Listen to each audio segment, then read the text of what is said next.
Hi, everyone, and welcome back to the A-Tech podcast. I'm Roberto Garcia here, and I'm alongside Sam Bennett, as always. Today, we're excited to share a conversation we had with philosopher Andrea Pinotti about his book, recently released in English, in a new English translation, At the Threshold of the Image, From Narcissus to Virtual Reality. Yeah, we highly recommend the book. Definitely check it out if you can. Just to give you a quick sense of the conversation. So Pinotti, he discusses different kinds of images. We're going to talk about different kinds of images in this conversation in the history of art, and we're going to talk about the kind of images that are used in virtual reality. And so one of his key ideas is that some images sort of clearly signal to the viewer that they are images rather than reality. So, for example, if you look at the Mona Lisa in the Louvre or whatever, you notice a border around the image. So the image has a frame. And it's interesting how that frame actually helps you recognize that what you're seeing is not reality, it's a painting, right? There's not actually a person in the room with that, enigmatic smile on her face, right? It's an image. And it's actually the frame is helping you see that it is merely an image. But of course, there's other ways to kind of signal that. There's other ways an image can signal that it's merely an image. So at any rate, so then there's other kind of images, right? Where they actually aim to make you forget that you're looking at an image at all. They kind of try to immerse you so fully that the boundary between image and reality, the threshold between image and reality sort of fades from your view. And so basically, this tension between framed images and more immersive images, that's one of the central themes of this discussion. All right, everyone, we hope you enjoy the conversation.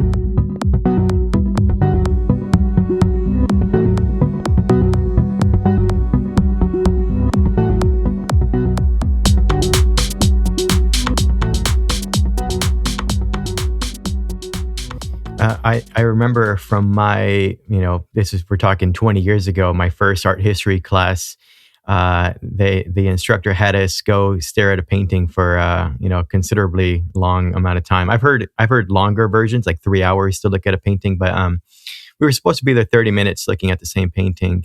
And she mentioned just like move around, look at it from different angles, get a little hungry, see how it makes you feel, like, whatever.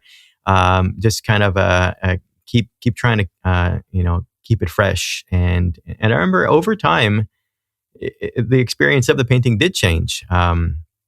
In the beginning, I don't know, you're 18, maybe I was a little crabby about the assignment, but over time you really do get a different take, and there's a different feel in the body as you experience a painting. So I don't know if you want to touch on that at all. I think that this is a very, very good and crucial experience and experiment at the same time. And I think also that it takes us directly to one of the key terms of our conversation today, namely the virtual. Because when we say today virtual, especially after the COVID period, the pandemics, we tend to use this term in very general way, even generic and simplistic, because we say that during the COVID, and perhaps also in this moment now, while we are speaking, we are having a virtual experience because it's remote, because it's online, because it's digital. But actual virtual, if we want to be more precise, has to do with virtue. So that the Latin term virtus, which in the scholastic philosophy of the Middle Ages, used to be employed to translate the Aristotelian term dynamis, which is potentiality. So virtuality means that you have a number of undetermined potentialities that you actualize in a way or in the other while you are having an experience. This happens, of course, in ordinary perception, Because in this moment, I am looking at you on the screen, but I could decide if I were bizarre enough and weird enough to spend the rest of our time looking at my chair or at my feet, for example. And so I would actualize my perceptual potentialities in a different way. This is true, of course, for the experience that we are going to describe, I think, later of the virtual environments, virtual technologies, virtual headsets. But it is also true, as you just said, for our experience in front of traditional painting. Because if you have the patience to stay there enough to let the painting become an experience in time for you, you will see different things happening in front of you, triggered by the same painting. This happens, of course, many times in many different cultural situations. Let's think, for example, of a novel that we read when we were young, and then we pick it up again after 10 years, and then when we are old, it's the same novel, materially the same letters composing the same words, but the event of the experience, which is actualized every time, changes over the years. And so this is the actualization of a potentiality. This is the ergon, as Aristotle would put it, the actual putting into existence, coming into existence of dunamis, of potentiality. And this is very important, I think, to keep in mind. I mean, this root, this ancient root, because it helps us understand some implications of virtuality that we tend to forget or to neglect when we use that kind of simplistic and generic identification of the term virtual with the term digital, with the term online, and so on. It's interesting you talk about potentiality. One thing that it makes me think of is how what occurs in virtual reality, the experience that we have in virtual reality, as you describe in your book, it's almost surprising that it would be possible that that was a potentiality of the image. There's certain ways in which we experience the image, as you describe in your book, in the context of virtual reality, which are very surprising. You might have not thought the image could be experienced in that way. So for example, the frame, you talk about how in virtual reality, there's this way in which we lose a frame. The image becomes unframed in our experience, which is such a fascinating thing to think about, because you almost think you almost would be forgiven if you thought it was essential to an image to have a frame or something. I mean, at any rate, it's so much a part of our traditional experience of images that they are in some kind of enclosure which separates the image from what surrounds the image, the environment. At any rate, maybe that can be a way we can kind of move into your discussion. Sure, because let's think, for example, of the first book in image theory, we could say, even if it was not presented as such. It was 1435, and the Italian Renaissance painter and theorist and architect Leon Battista Alberti wrote this treatise on painting. And in there, he presents this fatal analogy. When I want to realize a painting, Alberti says, I draw a rectangle as if it were a window through which I can see into other worlds. And I don't know if you use Windows, but it has been demonstrated in a very convincing way by Anne Friedberg that when we have to deal either in Windows platforms and interfaces or in the Mac or whatever with our computers, with Windows, we are still in the wake of Alberti's analogy. We think in terms of our access to images as if they were windows through which we are taken into different worlds, into different domains, into different areas of the creation of a meaning of the sense. But this idea of separating through a rectangle, which it can be, of course, an oval or a circle, it doesn't matter, but it does have a perimeter to put a border around the image. On the one side, it was not always so, because if you plunge into the Paleolithic caves, you find there, and we are speaking of 40,000 years ago, so a kind of temporal scale I can hardly imagine. But certainly when you plunge into these environments, you would not find framed pictures. You would find pictures surrounding the entire space, and you are immersed. So if we pose the question, which is always a very slippery question, what are the origins of immersivity? We should probably, even it's vertigo, right? We should probably go back to these Paleolithic times and ask ourselves, we actually don't know what was this picture making, the meaning, the final meaning, the ultimate meaning for our ancestors.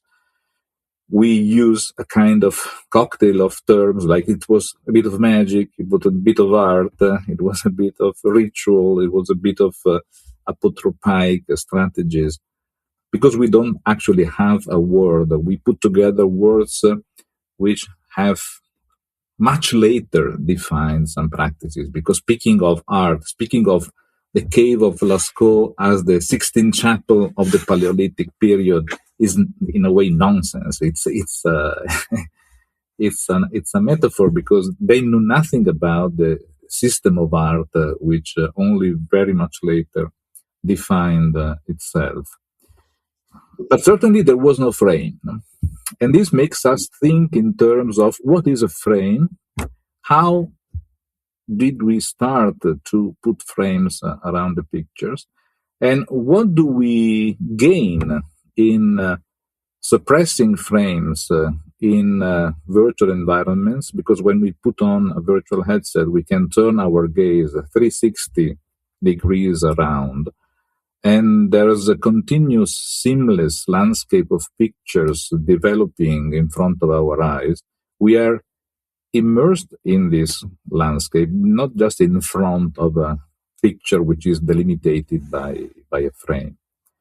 But Marshall McLuhan, the famous Canadian theorist of media, was very clear in saying that every time you invent a new medium, you gain something and you lose something, and there's pros and cons. So one might wonder, what do we gain in suppressing, abolishing this framing? We gain apparently an emancipation. From what? From what has been defined the tyranny of the frame. What is the tyranny of the frame? The frame is determined by an author, be this author the painter, the photographer, the director. But if Hitchcock decides that I must see the victim but not the killer in the shower, I cannot go to the screen, move the screen left or right in order to focus on and to frame the killer, because the killer will be forever off screen. Let's think how much this is important in terms of the creation of the suspense. very often in this kind of films, it's more important what you do not see and you can only imagine than what is actually framed into your visual field, offered to your visual field. And the same goes for photography, the same goes for painting. If, say, Edgar Degas, who was kind of sadistic because he cut very often the legs or the bodies of his dancers or characters in his painting. You can go through the painting and move the frame in order to frame, for example, the feet of a young lady or the legs of a dog, if the guy has decided not to show them to you. On the contrary, when you put on your headset, you have the impression that you are free to focus your gaze and to direct your vision to the piece of visual space, to the part of visual space that you want to focus on. And this is apparently what brings the perception of the image within the virtual headset very, very close to the ordinary perception. Because again, I want to frame you, I look at you on the screen. But if I want to frame my bookshelves, I turn my head on the left or on the right, and I can stay there. Moreover, during a project I ran at the University of Milan, it was funded by the European Research Council on virtual environments, we funded the production of a virtual video. The director was the Italian guy, Emilio Vavarella. He is, at the time, he was a PhD student now. He got his PhD in Harvard, but at the same time a theorist and an artist, so it was an art-based research. And this video is very simple. It's called Lazy Sunday, and it's a typical Sunday of Emilio. Different from all the other lazy Sundays in his life, only because he decided to put 360 camera on his head during the entire Sunday to record his day. So he prepares breakfast, and then he takes his bike and he rides. He meets friends. They go for a walk, and then they go to swim. But when he rides his bike, since Emilio is very prudent and cautious, he looks in front of him, because he doesn't want to run into an accident on the highway. But I, watching the scene afterwards, after it has been recorded 360, and I feel myself as if I were riding together with Emilio on his bike. But I can decide to actualize perspectives on that road that he has not seen, precisely because he was totally right in concentrating in front of himself on the road. But I can see backwards, I can see left, I can see right, I can see what was there virtually and potentially, and I actualize this vision. This is something that I gain unframing in a 360 environment, unframing the image. But there is also something, if I can go on for a while, which I lose.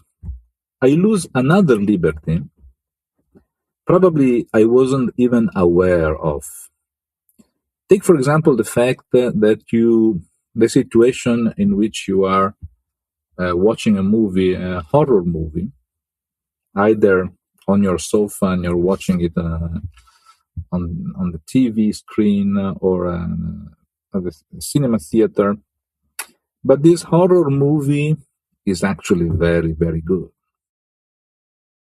And you start sweating, your heart rate becomes more rapid and intense. And as we all know, horror movies can impact on our physiological parameters. Simply, we are afraid of our safety because the monster, because the killer, because the maniac, and so on and so forth. So what do? We want to reassure ourselves that it's just a movie. And so we switch from the screen and we focus off Look away. screen, exit, toilet, or on the person who came together with us to watch the film. In this way, we go off image. When you are in a VR headset, you cannot go off image because there aren't but images. All you can see is image. Of course, you can take off your headset or you can close your eyes. This is always a possibility. But as long as you are in the virtual experience, you have no possibilities of exiting the image. And in this way, there's a kind of identification. The perception of images and the ordinary perception collapse onto each other. Because you don't have an ordinary perception, you cannot have it any longer while you are in a virtual headset. Because the ordinary perception is identified and equated with the perception of images. This is really fascinating. So it's like, on the one hand, you can think of reasons why the frame of an image could be understood as tyranny.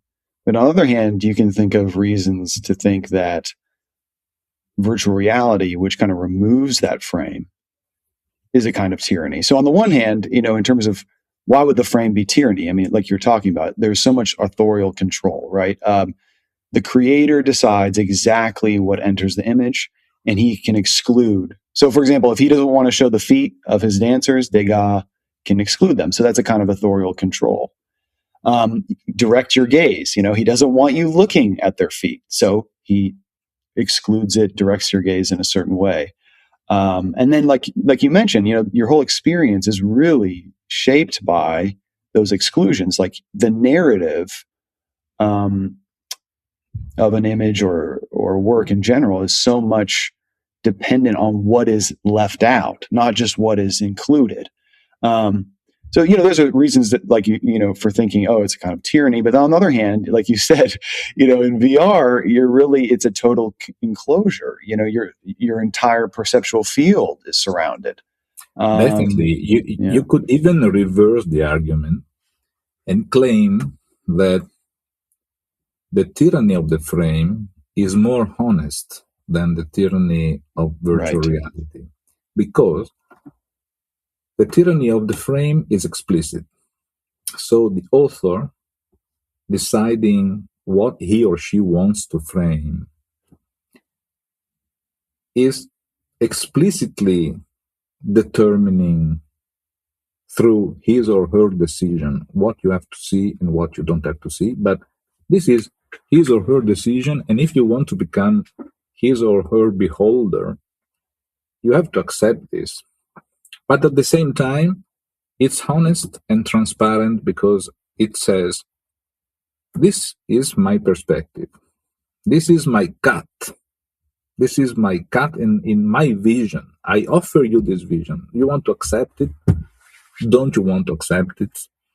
It's your business, but at least I am declaring it. What is the danger, on the contrary, and the opacity, if you want, of virtual reality? That it's more a promise than an actual emancipation of the tyranny.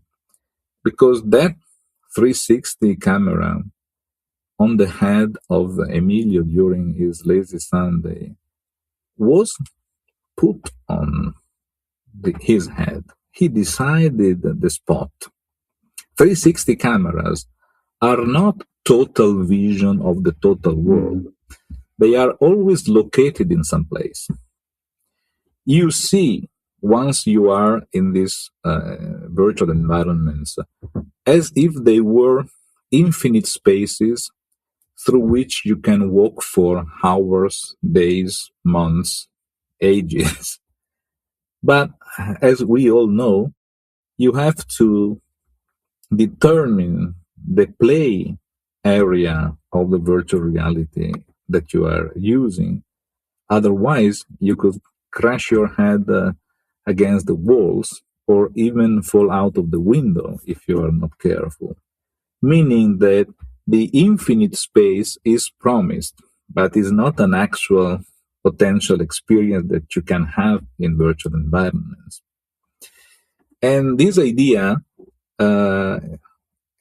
is eventually based on an ideological discourse. The promise of emancipating you as a beholder, as the user from the tyranny of the frame, but actually imposing a tyranny which is not transparent, but which is always, as you said, there in a way.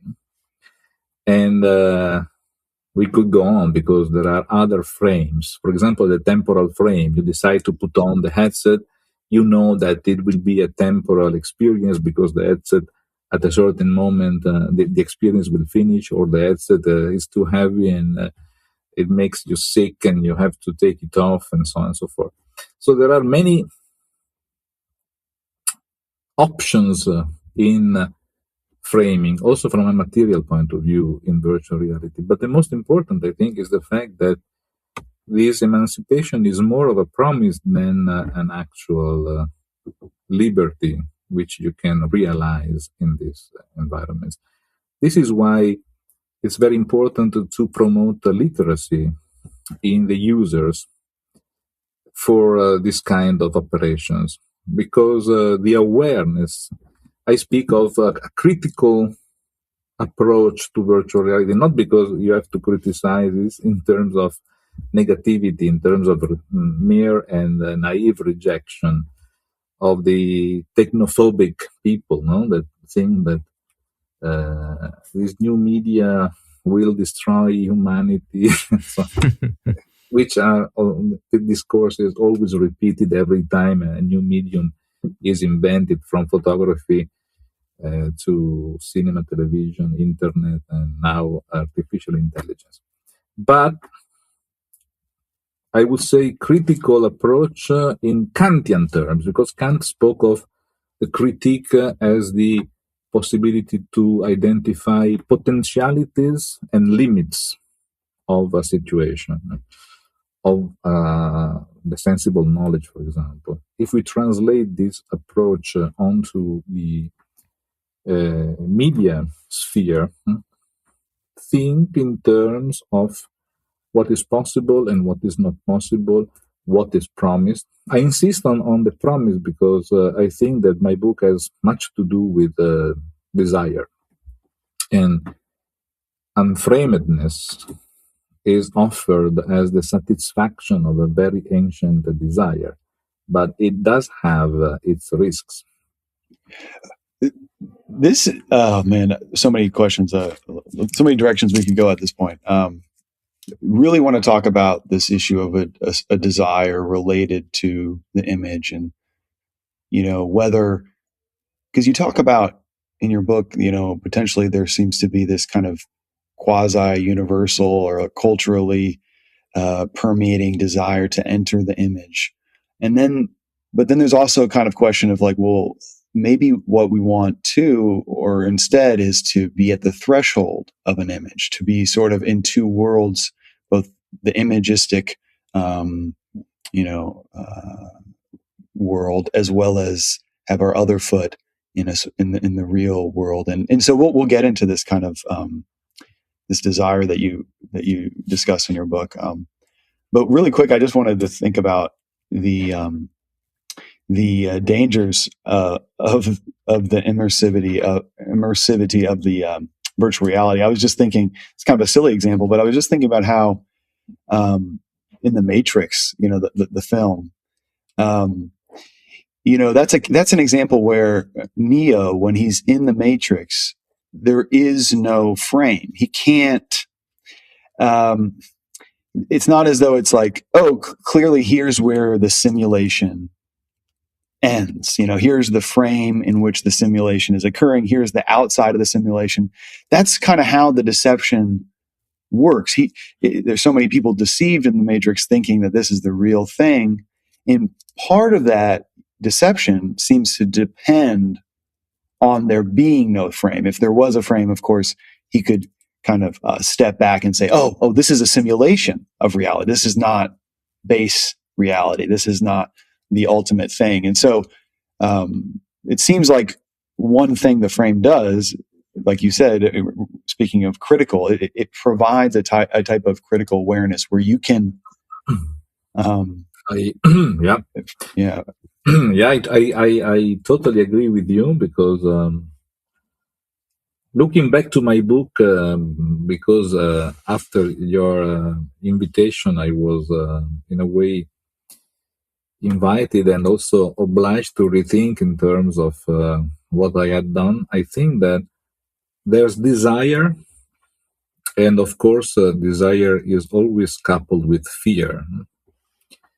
So once you think you can satisfy this ancestral desire, this archaic desire of entering the image, and this is a desire, well, I don't like, generally speaking, the adjective universal, because I've always had a culturological inflection in my research, but it is really impressive to see how this idea, which nowadays seems to be satisfied in the best way thanks to virtual immersive environments, has always been there.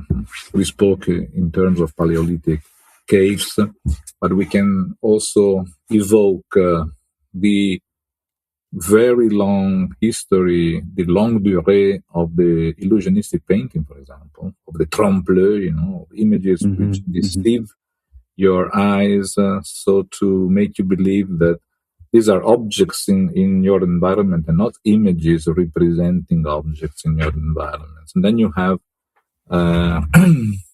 the camere picte of the Renaissance period, namely rooms depicted all around in 360, in which you are immersed in an alternative world. Then you have panoramas in the 19th century, and then you have 3D movies. You can describe this wonderful long story of immersive environments, and you can also switch from our Western culture, which is, of course, for obvious reasons, dominant in my book, because I am not a specialist of non-Western cultures. But it is also interesting from my biographical point of view, to confess that what triggered this book was a Chinese legend, the legend of the Chinese painter who painted this wall for the emperor on his palace, and then decided to say goodbye to the emperor and to enter his own picture and to disappear in this painting, in this wall painting. So I have reconstructed this desire and different strategies to satisfy this desire in different cultures.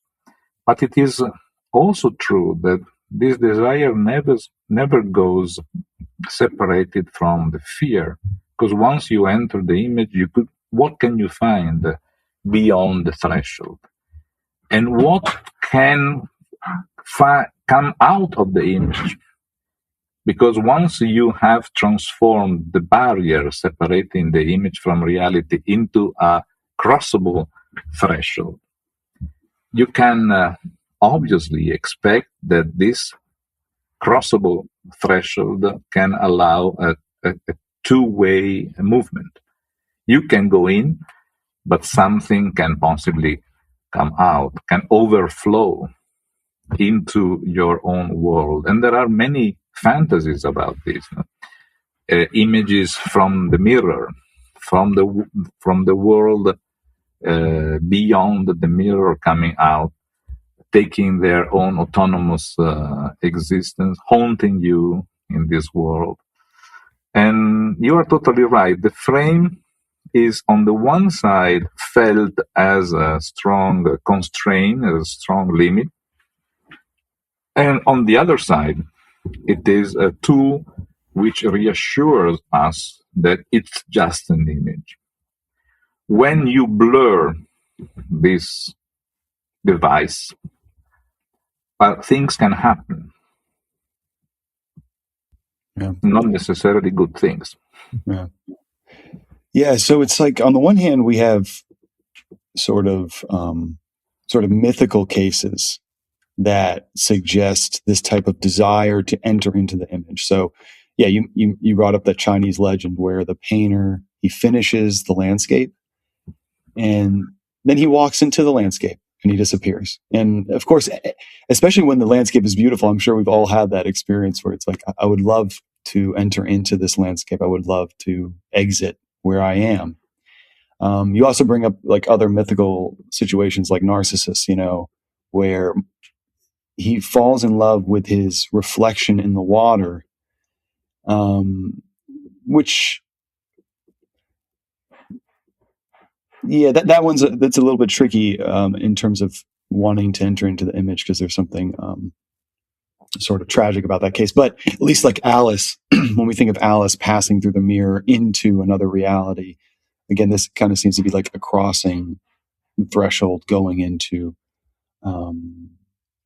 the fictional imagistic world. And then there's these sort of technological cases that you bring up. So you talk about like, Eisenstein in his book, he had an idea for Battleship Potemkin, his movie, and he thought, wouldn't it be great if the bow of the ship, we could kind of pierce the screen, and have the bow, the nose of the ship kind of come through. And there, the idea is like, you want to make the image more real. You don't want the image just to be an image, to just be a representation. You're trying to cross that threshold to make it as real as possible. So I guess these are just kind of cases that we can think about in terms of. Oh yeah, you have evoked very complex cases which have fascinated me really through the writing of this book. Alice actually was one of the figures most evoked by the first experiencers of virtual reality, because the first observers and users who wrote about virtual reality immediately connected their first experiences, these early experiences, with through the looking glass. Because at the same time, it's the same world, but not so much the same. Left and right are inverted. There are processes of magnification. Things are magnified or they are shrinked. So a totally different physics goes on in terms of what is beyond the mirror. But again, when Alice comes back to her real world, so to say, she wonders, was it just a dream? But who dreamt who? Was it the Red King dreaming of me? Was I dreaming the Red King? This brings us back to, again, Oriental tales, the very famous dream of philosopher Chuang Tzu. Jorge Luis Borges was very fond of this story, of this anecdote, because Chuang Tzu dreamed he was a butterfly, and then when he woke up, he said that he didn't know, he couldn't tell whether he was actually Chuang Tzu and dreamed he was a butterfly, or a butterfly dreaming that he was Chuan Tzu. And this is the matrix, no? This is when you cannot tell where the simulation ends and when the real world starts, and vice versa. And the matrix is also interesting. I am also thinking in terms of the Terminator saga, because these are dystopic fantasies presenting us with the tale of machines taking over the power and inverting the relationship between the master and the servant, the Hegelian relationship, and using the humans as slaves.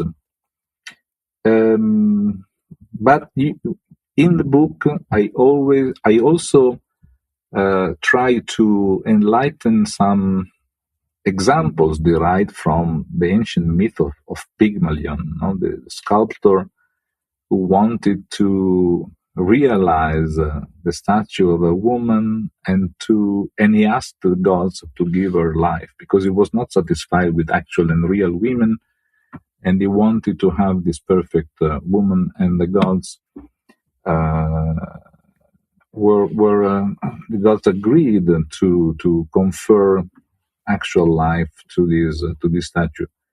And the very moment in which the statue becomes alive, the statue gets off the pedestal, and the pedestal is another way of saying the frame, because the pedestal is for the sculpture what the frame is for the painting. So it's a device which is a signal that something there is special. It's an image. It's kind of separation again. It's a kind of device, of tool flagging to our eyes that you have to orient your perception in a different way. But if you reconstruct the long story of the Pygmalion descendants in terms of robots, in terms of automatons, in terms of androids, in terms of cyborgs, in terms of replicants, you end up with Blade Runner, you end up with the TV series Westworld, in which it is very interesting to see how this dystopic line, Terminator Matrix, namely the machines which dominate the world and enslave the humans. And in that case, the androids reveal themselves more human than the humans. I mean, when Roy Batty on the roof of the Los Angeles building saves the life of Rick Deckard, Harrison Ford, who wanted to retire these replicants, this Nexus 6, because he loves life and he empathizes. Actually, he empathizes with a human who eventually reveals himself as an android, because you know that in the different cut of the film, you have this revelation that even the Blade Runner is himself a replicant. And also in Westworld, you have this terrible idea of a theme park in which humans go as tourists and they can express all their violence, and they can kill, they can rape these replicants. And then the replicants prepare a revolution in order to take over and to rebel against the humans.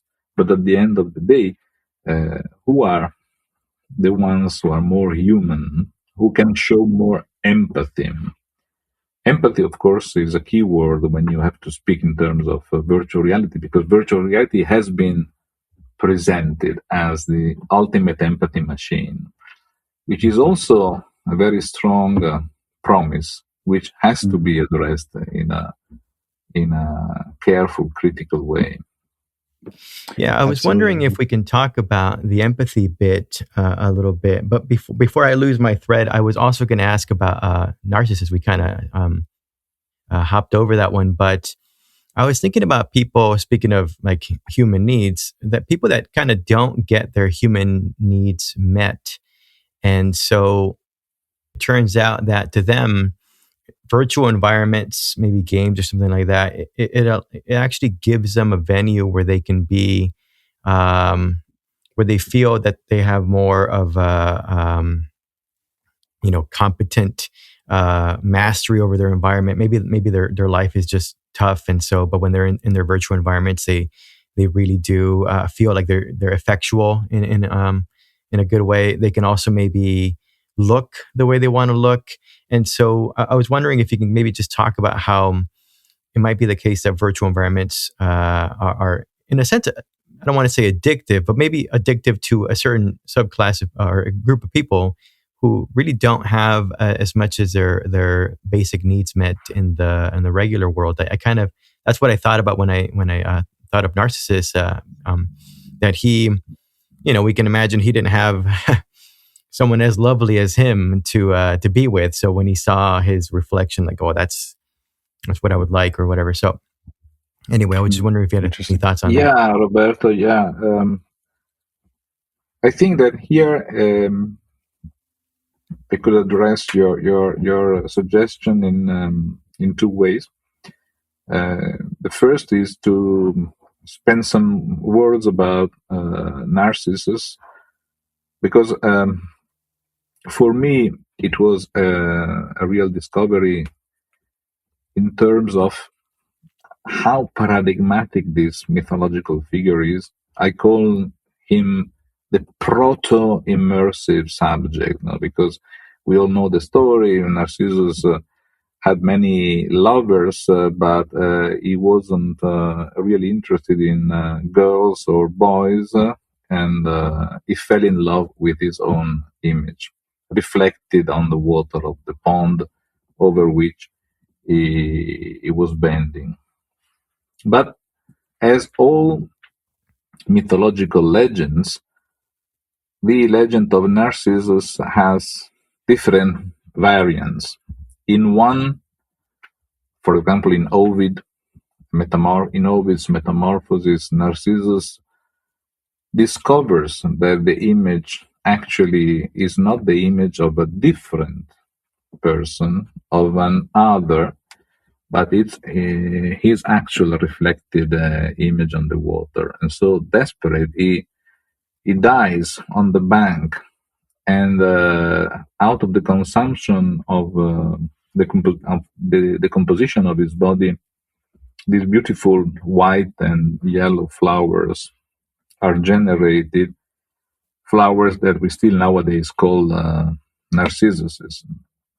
But in other versions of the legend, for example, in one told by Plotinus, the Neoplatonic philosopher, and perhaps which is the most famous, at least I thought it was the most famous.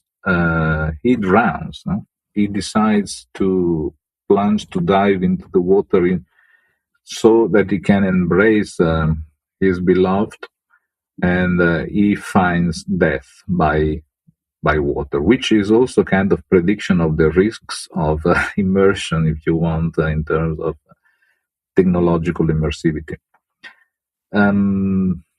There is also another version which introduces an interesting twist in terms of gender, and in terms of gender, not only gender equity, but also in terms of a kind of deconstruction of narcissism. Because when we think in terms of narcissism as a pathology or as a kind of psychoanalytic orientation, we always think in terms of a person which is in love with himself or herself, no?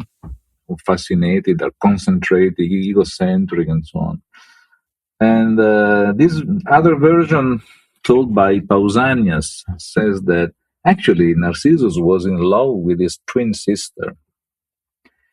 She died, and every time he wanted to recall her, in his mind, since he didn't have a photograph at the time. He went to the pond, he would bend over the pond and see reflected the image of his own face, which reminded him of the face of his twin sister, which is an interesting inflection, an interesting nuance of this legend. But in Ovid, I think we find the moment in which Narcissus becomes from naive, thinking that this image is another person, to aware. Namely, he becomes aware of the fact that it's just his own reflection. Mm-hmm. And how does this passage, this transformation happen? Because he bursts in tears, and the tears dropping on the water perturbate, modify the surface of the water, and destroy the reflection of the image. And the water appears as the support of the medium. So before becoming aware, before the tears would drop on the surface, the medium was transparent. He was not aware of the medium, and he saw just the beloved appearing in front of him. After the tears perturbated the surface, he became aware not only of the fact that he was himself reflected in the water, but also that the water was the support of the image.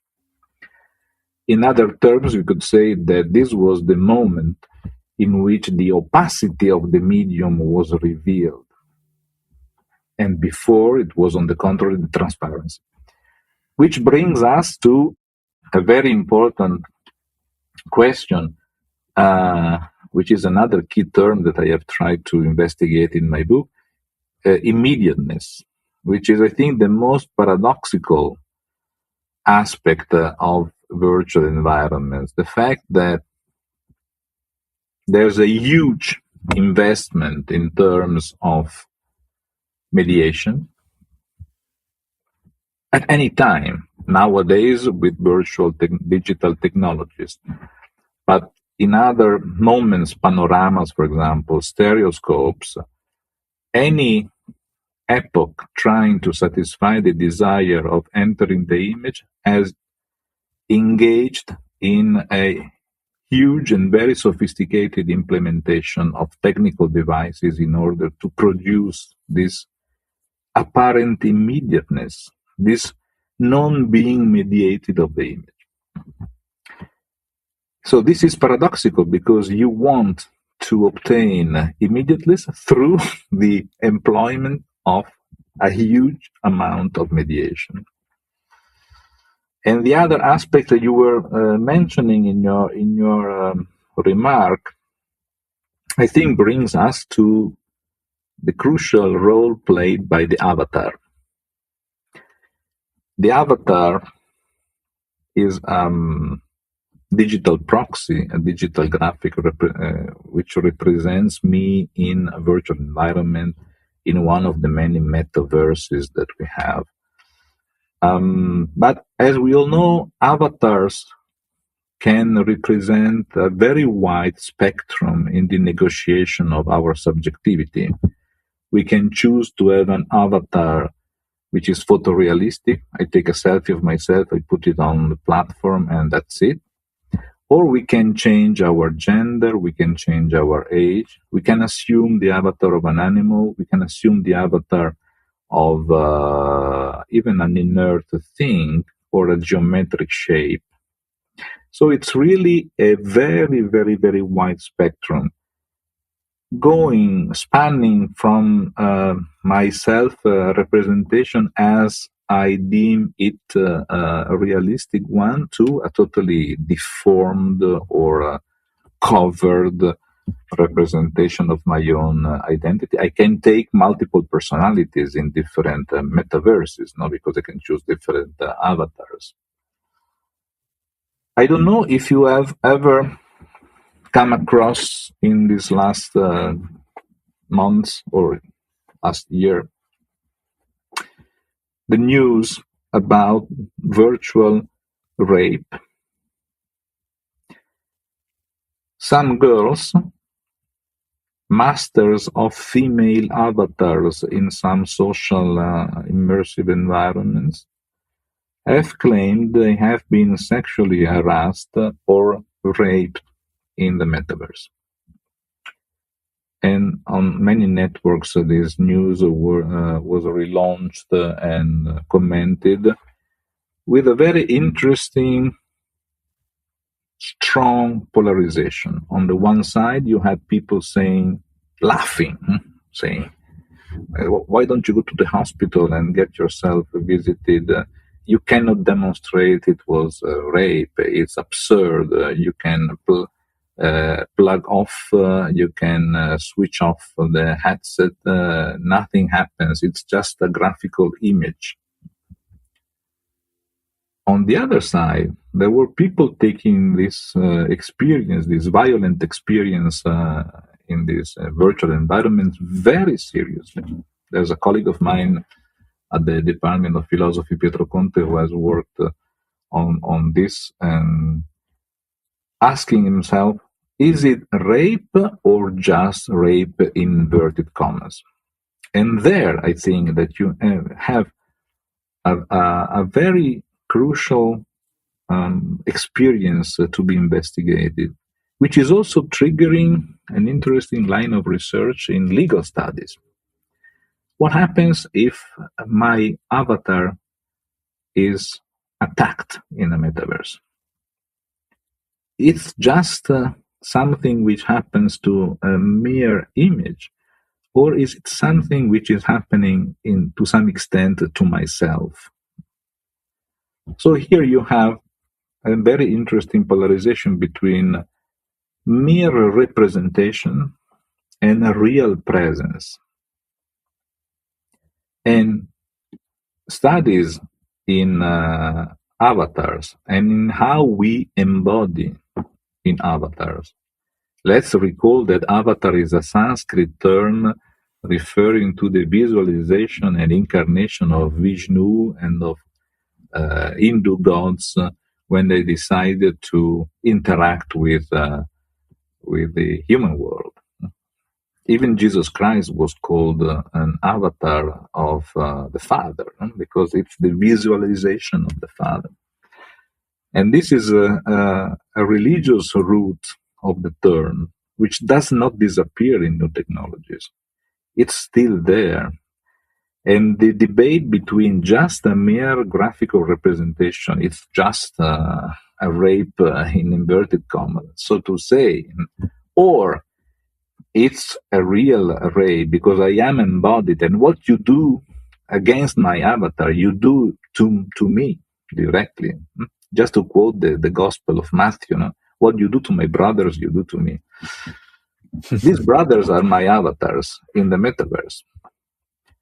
And this is the debate of the real presence of the Eucharist against the idea of the sacred icon, which is not in itself divine, but it's just a representation of the divine. Otherwise, we would have as many gods as many painted panels of wood there are in the world. So we would multiply the gods. So this is very, very interesting because it goes back to a very ancient debate within our cultural tradition. Representation on the one side, real presence on the other side, and at the same time fuels a legal and ethical debate on what happens with our avatars and ourselves when we are engaged in these virtual environments. Yeah, it's interesting you bring up the religious context because it's almost, after reading your book at certain points, I started having iconoclastic, impulses surge within me because there are different worries, you can have with respect to virtual reality. The kind of obvious worry, right, is that in virtue of those three features that you identify, immersion, presence, that interactivity, the sensory motor engagement. In virtue of those features, it's so realistic. One basic worry is that people just start confusing it for the real world, right? But I think deeper worries, more subtle things, are like, first, starting to starting to neglect reality because maybe virtual reality is apparently where certain needs, at least spiritual needs, are satisfied. Because I guess you can't get your need for hunger satisfied in a virtual world, but maybe a need for recognition or a need to feel efficacious. It's interesting how maybe those needs are somehow being met in the virtual context. But the worry that I kind of was thinking about with respect to virtual reality is that you can imagine someone who knows it's a fiction, right? They realize this is, as realistic as it seems, it's not real. I get it. I get the ontological distinction. We're in an image context. But because it feels so real, they treat what happens in it as sort of evidence about genuine reality. So, for example, the kind of case I was thinking of was like, let's say you're in a VR story where women are represented in a sort of misogynistic way. Okay. Or maybe it's another thing, like maybe religious people are represented very as being, idiotic and stupid. Because it's so real, you might subconsciously treat it as evidence of, yes, that's what religious people really are like, because of how realistic it was. Or, yes, that's really what women are like, because again, it's just so real. And I think about this with movies a lot. It's like, maybe the person knows that it's a movie, that it's not real, but they treat what happens in the movie as if it was a kind of evidence for how reality itself is. So I don't know if you what you think of that type of worry, but no, thank you, Samuel. It's a very, very complex domain, the one that you have evoked, because it has to do with the possibility of telling reality from fiction. This is a very, as you know, a very established topic in the aesthetic discourse, because why should we cry for Anna Karenina, knowing that it's just a fictional character? Are these fictional emotions or emotions triggered by a fictional situation in novels rather than in films real or as if emotions? But I actually am crying in front of a movie, so when watching a movie or a sad story. So knowing it's a fiction, there is a very simple experience in virtual reality. You have many examples on YouTube. It's called the Riches plank. So the Riches plank means that you have a real wooden plank and you put it on the floor in front of you, and then you put on the headset, and you find yourself in the cabin of a lift, of an elevator, and you have the button, you push one of the buttons, and the elevator brings you on the top of a skyscraper. And then the door opens, and you find the plank. You see the plank. But the plank now is out of a window, and under your plank, you have the abyss. You see down there the traffic, you hear the traffic, and over the plank, over the skyscraper, you see the helicopters. It's a metropolitan scenario, say, among the skyscrapers in New York.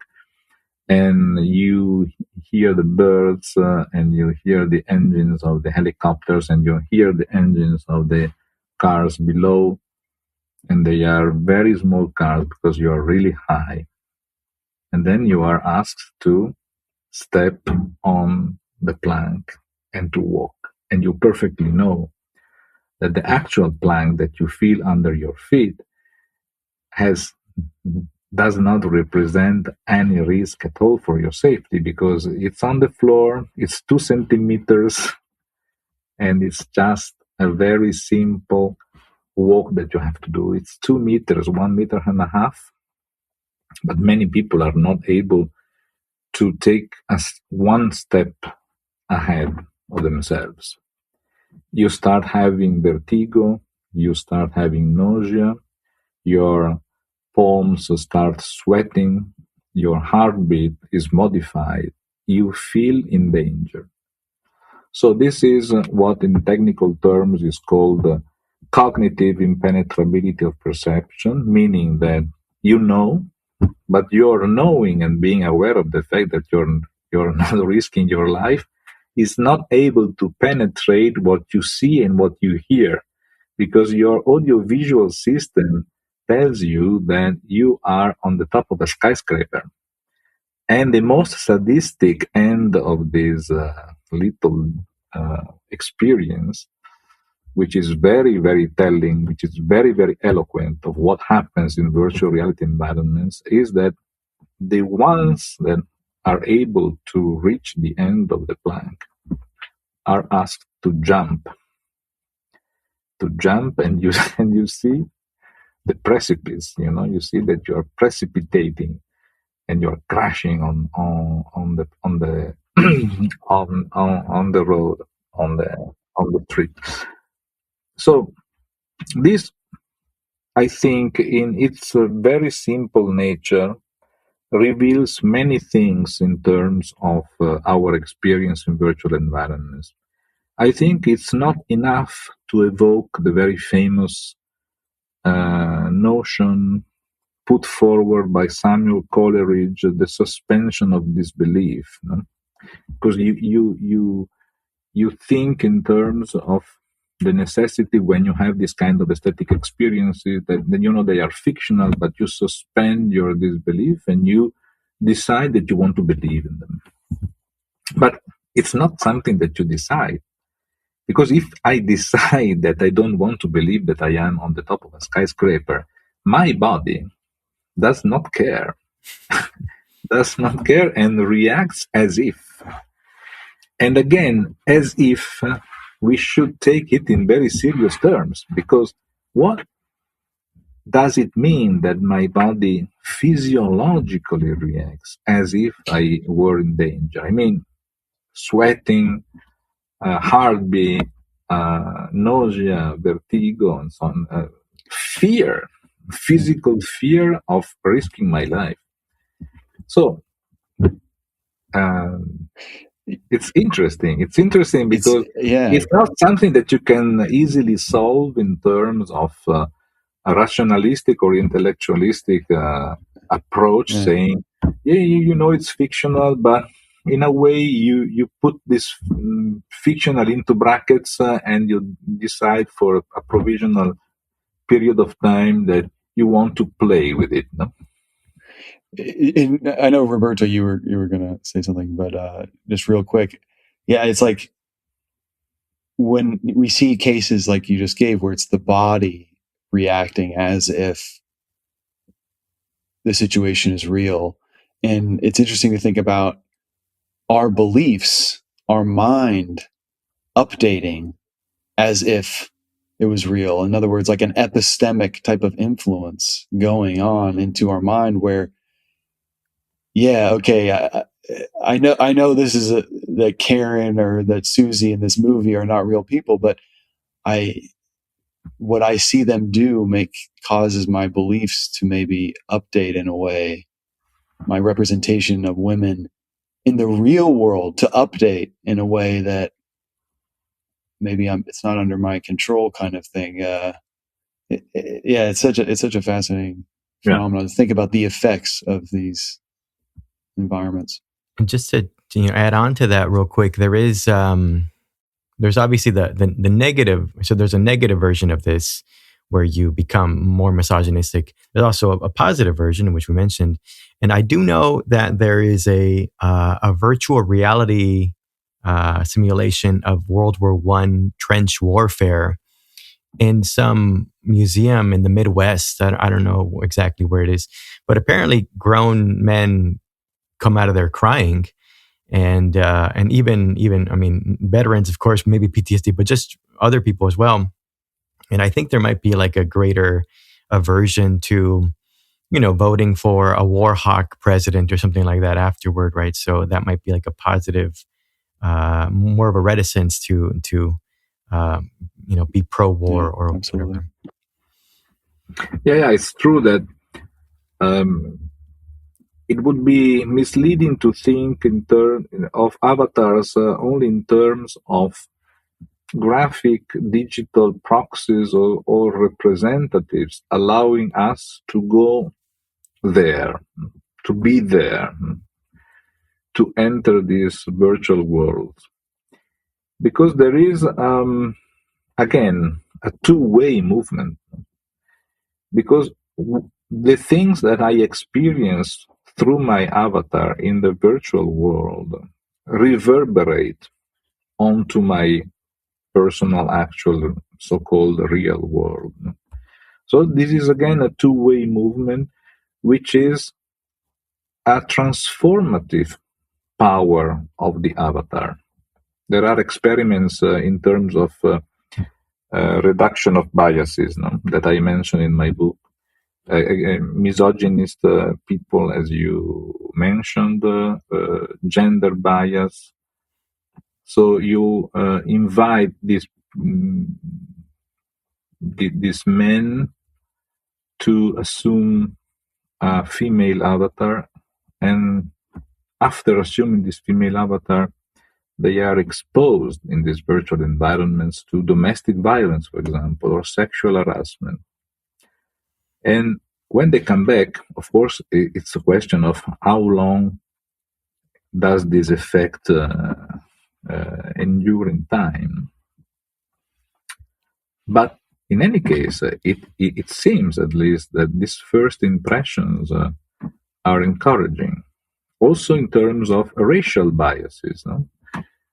Racial person affected by racial prejudices are invited to take and assume an avatar of skin color different of their own. And again, in the virtual environments, they are exposed to acts of discrimination in terms of racial inequality or racial offense. And then when they come back, they confess they feel in a way transformed, or at least more aware of their own prejudices, because they have experienced in a way a potential transformative moment in the virtual environments. And this is, I think, an important point to insist on, because it reveals the fact that avatars are kinds and occasions and opportunities of an incarnation, of an embodiment. And what happens to them happens to you in a way. You know? Well, Andrea, I've seen we've gone over time here, but maybe to kind of wrap this up, you can tell us, because this book came out about 5 years ago or something like that, right? So what are you working on now? I am still working on so-called new digital technologies. Also, even if this term is very risky, because when you speak of new technologies, they have already become old in the very moment you speak of them as new. But now the perspective is no longer mythology, as it was in this threshold book, namely Narcissus, Pygmalion, and so on, but more on theology. Because this is something which has already surfaced during our conversation. I am more and more convinced of the fact that there is a resurgence of religious and supernatural elements in how new technologies promise us to satisfy our desires and to protect us from our fears. Take, for example, teleportation. Now you put on your headset, you are on your gaming chair, but at the same time, you are in the middle of the desert between Mexico and the US, or you are flying in over Notre Dame in Paris. This is a simultaneous, impossible, of course, presence in two different places at the same time.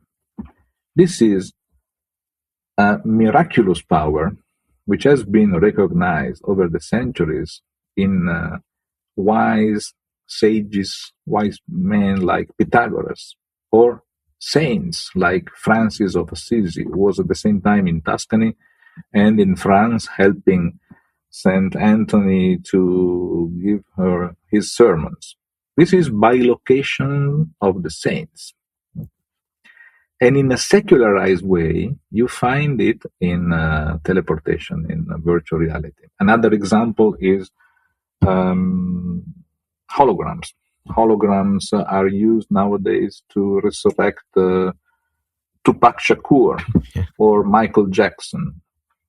And they put the holograms on the stage and they interact with actual living singers and rappers and pop stars.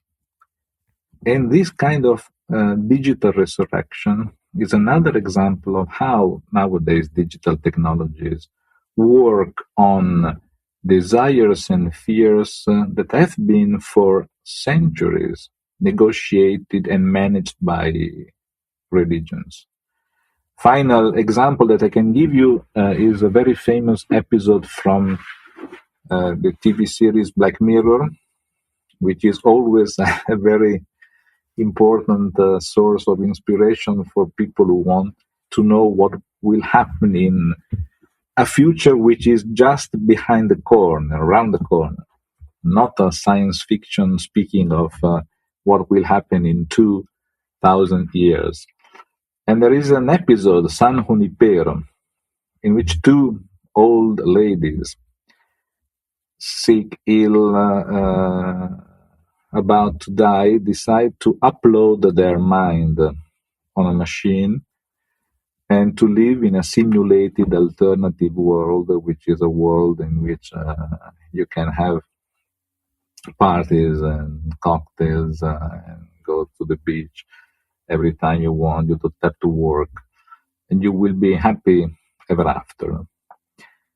So this mind uploading is something which is science fiction, but as we very well know, science fiction is also about what will become science and technology in a few years, perhaps. And there are experiments about this idea of transferring our memories, transferring our minds into a digital archive, into a machine. Because imaginary media, fantasized media are as important as the actual media. And we should keep our eyes open also on the religious promises which are fueled and offered by this new technology. And this is what I'm working on, and I hope will become soon another volume as a spin-off of The Threshold of the Image. Well, we're looking forward to it. So we've been in this conversation with Andrea Pinotti, and we've been chatting about his book, At the Threshold of the Image, From Narcissus to Virtual Reality. And soon another volume to that will be added, which is great news. Andrea, thanks for the insights. Yeah, thank you.